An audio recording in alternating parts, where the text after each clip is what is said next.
Welcome back to People Analytics. I'm your host, Lindsay Patton. Today I have with me Erica Rooney, who is Chief People Officer at Blue Acorn ICI. Welcome, Erica. Hey, Lindsay, it's so good to be here. Good to have you. So I'm really excited to get into this conversation because I believe you are a leader who has truly brought us into, and when I say us, I mean the way that we work, into where it needs to be in the modern era. But before we get into that, can you tell us who you are, what you do, and why you do it? Absolutely. So Erica Rooney, Chief People Officer by day. So I lead everything in the employee experience team from the moment somebody clicks on our website and applies to the moment that they exit our company. Everything in there, including talent acquisition, performance management, learning and development, you name it, it's under my umbrella. I am a wife. I am a mom of 2 little kids. I have a 5-year-old and an 8-year-old. And I think that's very important to note because I lead family first. I lead mom first. That's what I am first. That is my top priority. And then I also am very multi-passionate. I'm a fitness fanatic. I have my own podcast, From Now to Next, and I do a coaching and consulting practice for women in all of my other free time as well. Amazing. So, you bring up for women, which is the first topic that I want to get into because you really champion women in positions of power. So can you explain why that is such a big goal and mission for you? Absolutely. I am what I like to call a gender equality crusader. And I am very passionate about bringing more women into positions of power, but also keeping them there. And I'm very passionate about that because I'm a woman in a position of power. So I'm very familiar with the hardships and the things that we are up against that men are not. We walk through the world very differently than men do. We have to lead differently than men do. We cannot act the same way they do in corporate America. It will not get us to the same places. And we also society has not caught up to the fact that women are in these positions of power. So there are so many people out there, especially in my generation and in generations before and slightly after me, that we still have these societal expectations that we are running the household full time. But now we're also working full time, and that hasn't caught up yet. Absolutely. So, I want to talk about, why women leave positions of power, because it often, I know someone like yourself, like myself, we're ambitious. We want to see what we can do next. But when we're in environments that don't support our growth, we don't feel welcome anymore. So what are some examples that you can give where women leave the office, because they're not supported?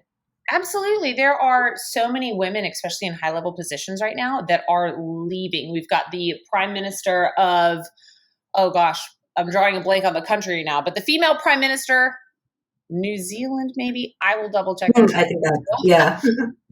But the prime minister who left because she was burnt out. She was a mom. She had young kids. And she couldn't do both, right? Then we've got women who are executives at the companies such as Facebook and now Meta that are leaving because they cannot keep up with the high demands of being an executive in the workplace. And the truth is, we are burning out. We are expected to take care of the homes, do all of the caregiving. We are now entering into that realm where we have aging parents and young kids. This is known as the sandwich generation. So even if you don't have kids, you are still taking care of your ailing parents, perhaps. So there is caretaking somewhere. And all of that falls to the women. It doesn't fall to the men. And so we are having to manage our high-powered jobs and manage everything else in the home. And the workplace policies and cultures are not caught up with that yet. So a lot of companies right now are returning to office, whether that is a hybrid policy or a full-time policy.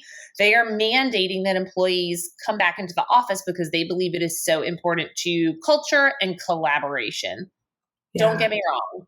A lot of collaboration can be done in the office, and there's a lot of great things around that. And I think there is a place for that. But when you mandate these returns to office, even if it's just a few days a week, it puts such a hardship, especially on women, to maintain what they've been able to establish while they have been working remotely.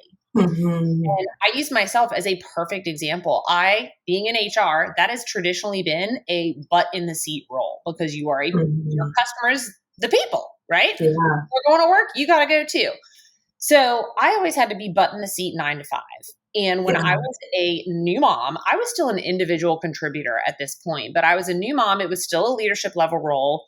I was having to get up at 4 o'clock in the morning, 5 if I was lucky, so that I could, air quote, do all the things I was supposed to do, like work out, pack lunches, keep my house together, get the kids dressed, pack their lunches, get them off to their respective schools, 2 different ones, a daycare and a school, drive 45 minutes to work until 5:01, because God forbid I left at 4, I wasn't working. Drive 45 minutes home, pick up kids from 2 different schools, cook dinner, do bedtime, bath, and then clean up everything for the next day, right? That is a recipe for burnout because there is not 1 minute in that day that is for me. There's not 1 minute to protect my mental health. There's not 1 minute to unwind. There's barely a minute to plan the next day's responsibilities. So COVID hit.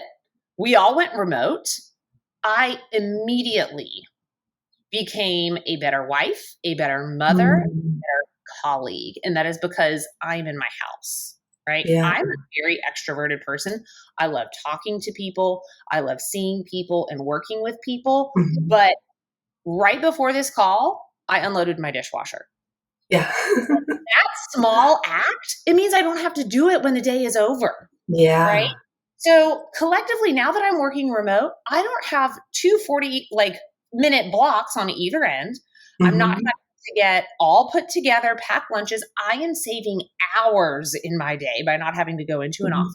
You are getting more out of me as an employee, and my kids are getting a better mom because I am here, I am present, and I am showing up.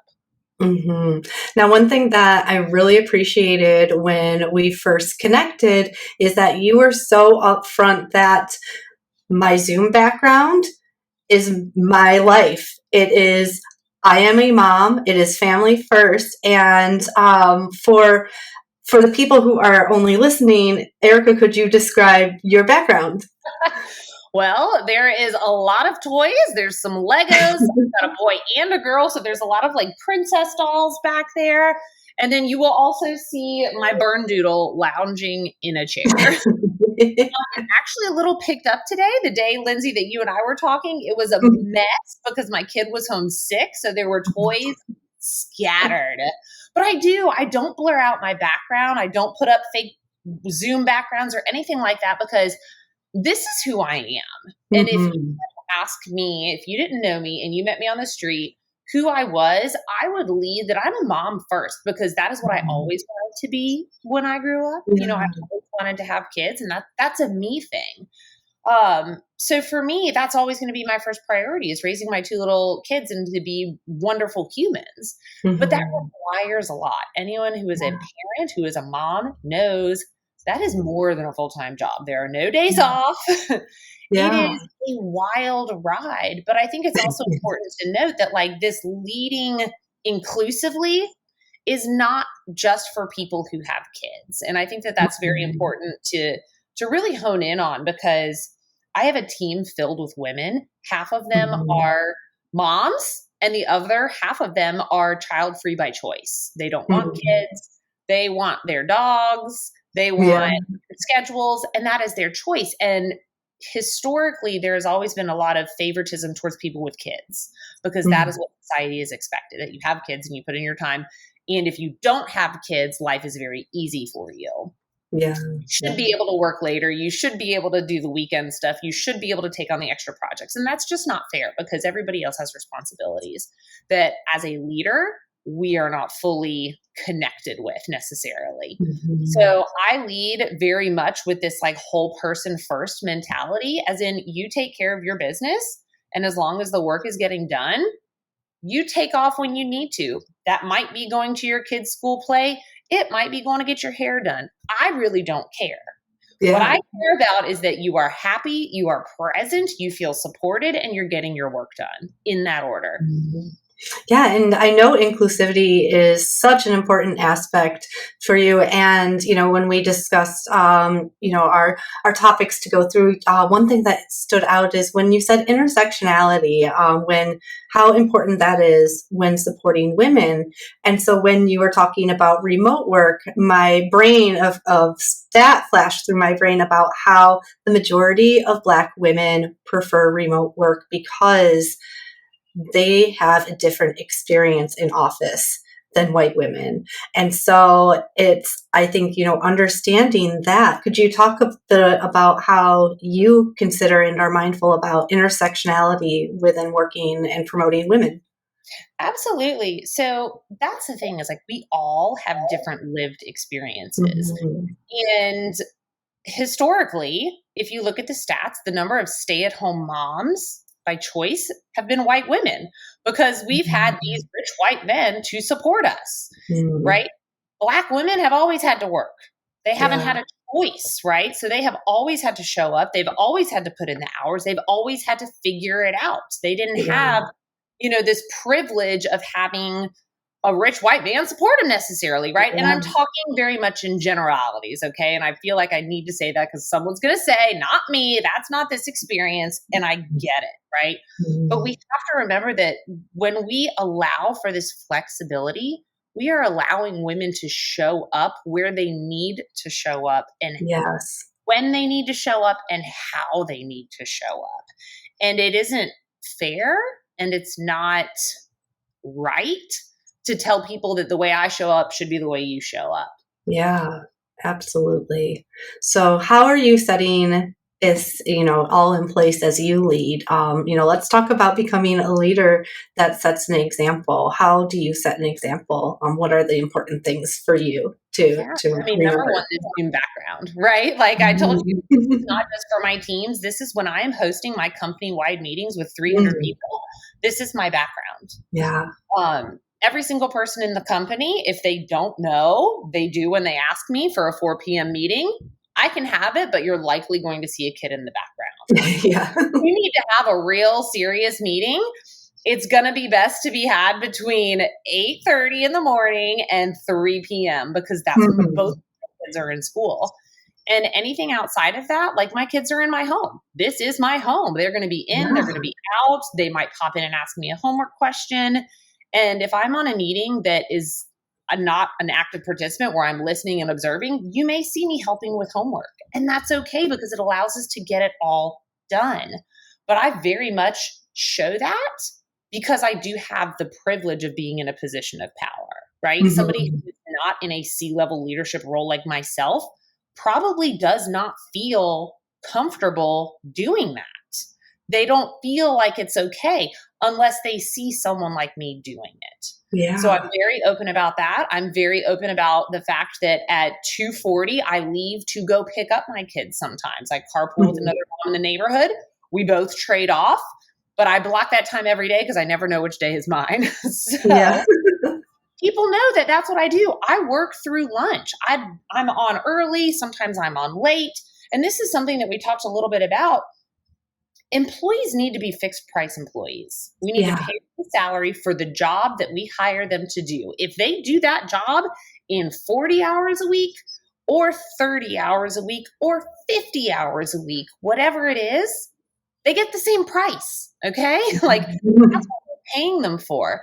So if I finish my workday and all my priorities by 2 o'clock, why do I need to be here? Why do my employees need to be here? Okay. Mhm. Do they need to be available for emergencies? Absolutely. But could they maybe finish up like while they're mowing the lawn?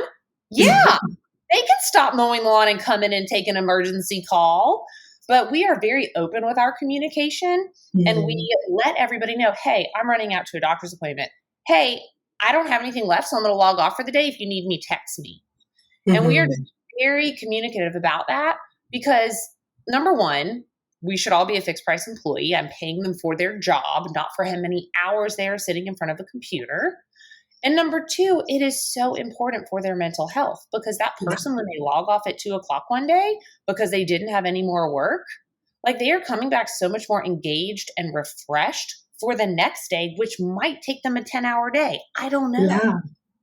Yeah, absolutely. And one thing I admire about you is that you don't really create a permission culture.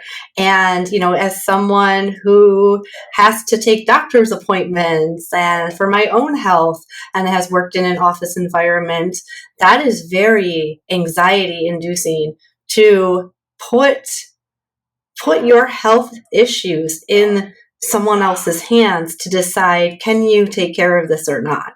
And so you don't have that in your environment, which I'm sure really, really helps someone's mental health if they, like it's a very vulnerable thing to ask permission about your health or your personal life. So yeah, I'd love to hear your thoughts on that. Yeah, you shouldn't have to give me a reason. You are an adult. You manage your own life.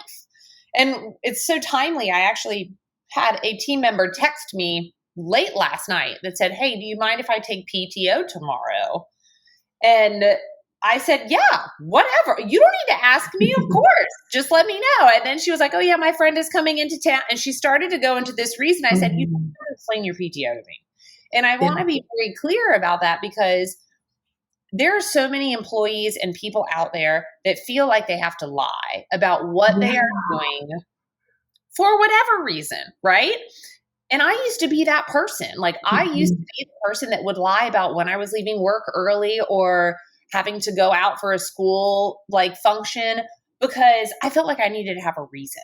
And then I felt like they were looking at me like, "Oh, she always uses her kids for a reason." So then I started having to go to the dentist a lot, and I just had to keep telling these lies, which I'm an honest person. That didn't sit well with me. And you feel icky. And so I know exactly how that feels and what that feels like. And I don't want anyone on my team to feel that way. And I don't want them to get into this habit of feeling like they have to tell me why they are leaving. Because what if something comes up and they don't want to tell me? Yeah. And then they feel like they have to tell me because they've always told me. So if they tell me, I always follow up with you don't need to tell me, you manage your PTO. That's it. Yeah, that is, and this is, and why I admire you so much as a leader, because you put trust into the people that you work with. And what's always baffled me as, an employee, now self-employed person, is that why don't you trust the people that you chose in the workplace? If you can't trust them, why are you hiring them? Mm-hmm. And also, this is very important to note that trust is not something to be earned. Trust is something that when you hire them, you automatically give it to them. And if you shouldn't be hiring that person. Absolutely. Yeah. So let's talk about a little bit more about trust, because I know that you also create an environment where it's okay to mess up, and you would rather have people come to you than try to hide it. Yeah. So I'm a fallible person. I am very imperfect. And I know this about myself, right? I know this about all people. And everybody just goes into these jobs thinking that they have to get it right all the time. And that's impossible. So on my team, we very much have this fail out loud type mentality, which is just, if you mess up, say it, let's fix it and move on. I do not, and I absolutely will not tolerate any type of finger pointing of "Oh, Lindsay did this." Nope. Just tell me what's wrong and what we have to do to fix it, and what do we need to do so it doesn't happen again. I don't want people pointing fingers and blaming, because that creates its own level of toxicity, but very much, what was the mess up and how can we fix it? And it's so great, because I have this one woman on my team, and we always joke she calls me every day. It's not that often, but she will call me and she'll be like, "Oh, I messed up." And I'm like, "Well, how big of a mess up is it?" Half the time, more than half the time, it's not bad. It's like the tiniest thing. Or it's her second guessing herself. And I'm like, no, you did that right. But there have been a few times where it's like, "Oh, okay, yeah, we need to fix that. Everyone needs to stop what they're doing. We all need to go heads down, button this up, and take care of it. Here's what we're going to do." And what is so great about that type of culture is number one, there is absolutely no anxiety on my team when it comes to messing up, right? Because we know it's okay. And how many times, Lindsay, have you sat there and you've recognized that you've made a mistake and you have this big, oh shit, like I've got to talk about this, happen. Yeah. do, and you ruminate on it, and it's the worst. Nobody wants to sit through that. And as soon as you speak it out, then we come up with a game plan and we figure out how to make it work. And we do that every single time, because when you speak those truths, you take the power back. And again, nobody is perfect. Yeah. So we can't get mad at people when they mess up. And we especially can't get mad at people when we mess up if we don't have the right systems and processes in place, which is typically why people mess up. Right. Oh yeah. We've all been there where, whether it's too many cooks or not enough information. And yeah, so it's so important to recognize we are all human. We're all trying our best, because no one wants to do a bad job at their job. Like, we don't go out to do that. Absolutely. And we also have this rule on our team to always believe the best. And that is to be the best in the person, because there have been so many studies out there that shows that when someone else messes up, we, the person who's observing it, put it on them, as in they're stupid, they don't know what they're doing, they're the wrong person for the job. But when we mess up, it is, I don't have the right systems, the support isn't there, and we put it back on the other person. So it's this whole scientific thing that we don't do good at accepting blame, responsibility, fault, whatever you want to call it. But if you create this environment where it's okay to raise your hand and be like, wow, I really effed up on that, then you can do it. And it's hard for people to learn that, because they come from these past experiences where they have been berated for making mistakes. They've been publicly embarrassed for making mistakes. They've gotten fired for making mistakes. Right.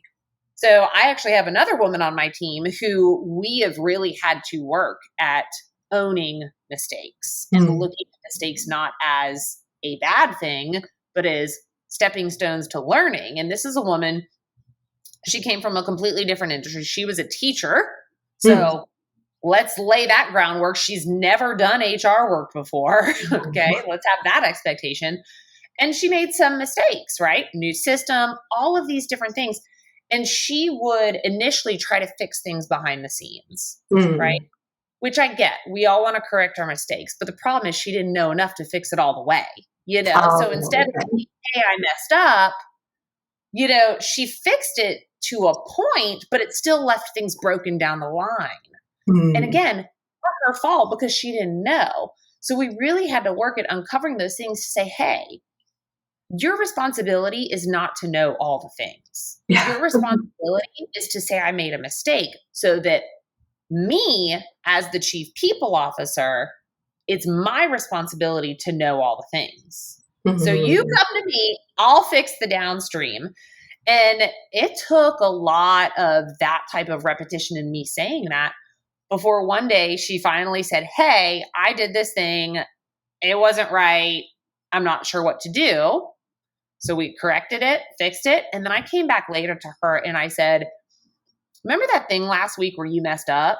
I said, I just want to take a minute and tell you how proud I am, because that was a real learning moment for you. And to me, that is where you have shown the biggest growth, is being confident in owning your mistakes. And she didn't even think about it at first, but she hadn't even seen that shift. But I thought that it was so important to bring her attention to that, because guess what? She owned her mistake and she didn't die. Yeah. I work with high school students and college students often, and it's important for me to, when, it's scary to hold yourself accountable. So when that accountability comes out, I always make sure to say I appreciate it, because it's just going to encourage them to, come into an environment that, like you set up, and take accountability and work well as a team and work well as others. And, it's so important especially as we get into, more politics and how we should, especially me as a white woman, understand how other people are living lives, take accountability, now more than ever. I think it's important for us to all to recognize and I that. would love to take 1 minute to go back, because we were talking a lot about women in the beginning. Yeah. And now we're talking a lot about mistakes, and bring that full circle is that when women start new jobs, new careers, we give ourselves this unrealistic expectation of being perfect. Yeah. Case in point, we don't apply for the jobs unless we meet 100% of the criteria. Okay. Men apply for the jobs like at 64% or something wild like that. They're just like, yeah, I'm going to throw my name in the hat. So we go into these positions with this unrealistic expectation that we put on ourselves to be perfect. And then we beat ourselves up over it. And then we don't like to own the mistakes, right? Whereas men just come charging in with this, I'm a badass mentality. I'm going to rock it out. We need to harness more of that. And my friend Ashley Quinto Powell coined it the mediocre white man. And I'm like, we need to harness more of that type of confidence, because when you harness that type of confidence and just go in, you will be so just overwhelmed in a great way of how much more you can get done, right? And how much further you can go. So harness that mediocre white man and charge full steam ahead. Yeah. So another thing, what I wanted to wrap up on is, we talked a lot about how much further we have to go and the problems that women face. But I think in order to move forward, we need to understand so deeply about what set us back recently, and that's COVID. Women were making a lot of progress, and then COVID happened, and with a lot of salaries not paying enough for, both people, there's a lot of gender, there's a lot of complications, there's a lot of socioeconomic turmoil with COVID that affected women. So here's the deal. We were already very far behind pre-COVID. Okay? Pre-COVID, there was a 90-year pay equity gap. And what I mean by that is that it would take a full 90 years, if we were progressing at the rate we were currently progressing, to hit pay equity, to be paid the same as a man. And this does not go deeper into what Black women are paid, what Indigenous women are paid, because they are paid even less and less and less than white women. 90 years. COVID hit. We all thought it was going to be 2 weeks. It was not 2 weeks. People had to quickly assess their situations and pivot their lives. Do I need to stay home and work with kids? Am I now caretaking for my elderly family that I can't leave in a care facility, right? People lost jobs. Most of the people that had to exit the workforce were women. So when that happened, it then effectively switched up the pay gap to then increase to 132 years. So if we now continue at the rate that we are going today, it will be 132 years before we are paid the same as a man. That's not my lifetime. That's not my kids' lifetime. That is, to me, bananas. Absolutely bananas, because we have come so far, right? We are not Joan Cleavering it up with the white picket fence, the apron, and the swoosh bob or whatever it is. We are in the trenches. We are doing the work. We are showing up, but we are not getting paid enough. And a lot of that is because of what I like to call sticky floors that women have. And those are the things that we have that hold us back about our own selves. We're busting through the glass ceiling. So, for example, women don't negotiate. Okay. Only 26% of women actually negotiate their job offers, if they negotiate at all. And when they negotiate, they ask for less than men. So you're talking about when a man and a woman, if they both have equal education, equal skills, and they both get offered a job for $100,000, and the man negotiates just $5,000 more dollars. That's it. Over time, we're talking hundreds of thousands, if not millions of dollars the woman has lost, right? Collectively, just the dollar amount is around $500,000, which That's a lot of money. Yeah. This span of 35 years till retirement, right? But what we don't know is what that person does with that money. They invested in real estate. They enhance their 401k. They have a better cost of living. They're not living paycheck to paycheck. Like, we set ourselves back because we don't do things like negotiate and stuff like that. Companies set us back because they don't have equal pay policies, right? Now, there is not a company out there that will tell you that they don't. But if you are not a leader in a company, that when a woman calls you and says, I want to make $100,000 to be on X team, and you know that that team's lowest paid member makes 150, but you make 100K, you are not an inclusive company. Right. It is your responsibility as an organization to bring women into those positions and to close the pay gap. And this, what really just like fires me up is so many of these leaders in companies, right? I don't hate men and I don't dislike the mediocre white man at all. I want to be very clear about that. But they all have wives, sisters, mothers, and daughters. There's not one of them out there that doesn't have a female somewhere in their life. Right. Okay? Imagine if you knew that it was your female being offered $50,000 less because they didn't know to ask for more. You'd be pissed. Yeah.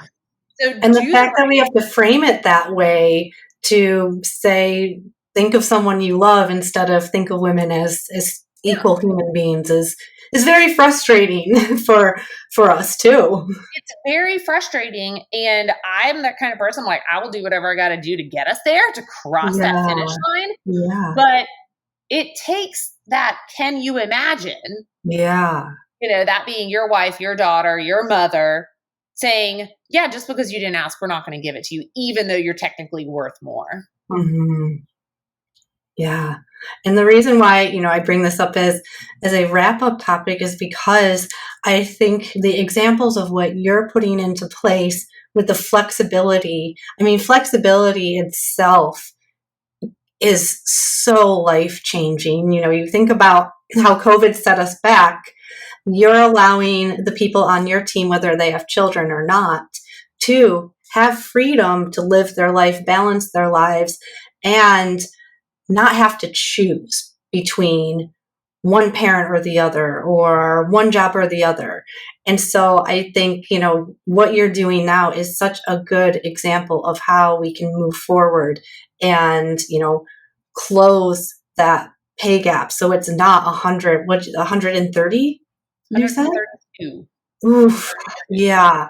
And, you know, create more opportunities by including flexibility, including open conversations about pay. So I think this was an incredibly powerful episode, incredibly, you know, important for so many people to hear, you know, whether, you know, especially if they are part of the crusade to help women get in more powerful positions, because, you know, you're living it, you're giving those examples. Absolutely. Well, thank you. And if anyone has any questions about what they could be doing better, just hit me up because I will tell you. Yeah. So, you know, what's the best way for people to get in touch if they have those questions or learn more about you? Yeah. So I am super active on LinkedIn. That is my favorite social media platform. If you let me know that you heard me on this podcast, I absolutely will connect. I connect with everybody out there anyways. And then if you like this content that you heard, which I'm sure you do, I have a podcast where I talk a lot about bringing women into positions of power. It's called From Now to Next. It's wherever you listen to this podcast. But those are the top two. Amazing. So before we wrap up, is there anything that you would like to add or think that I missed in our conversation? I think the biggest thing to add is that while 132 years seems really depressing, and it is, we still have a lot of power in our own hands. And if we educate ourselves and we know the questions to ask and we find advocates to help mentor us, you reach out to people like me who are doing the work, you can close those gaps 1 year at a time, one person at a time. So we've come a long way. We've got a long way to go, but all hope is not lost. That is so beautiful to end on. Well, if you or anyone else is like Erica and passionate about creating more positions and flexibility and opportunities for women, email me at staffgeek.com.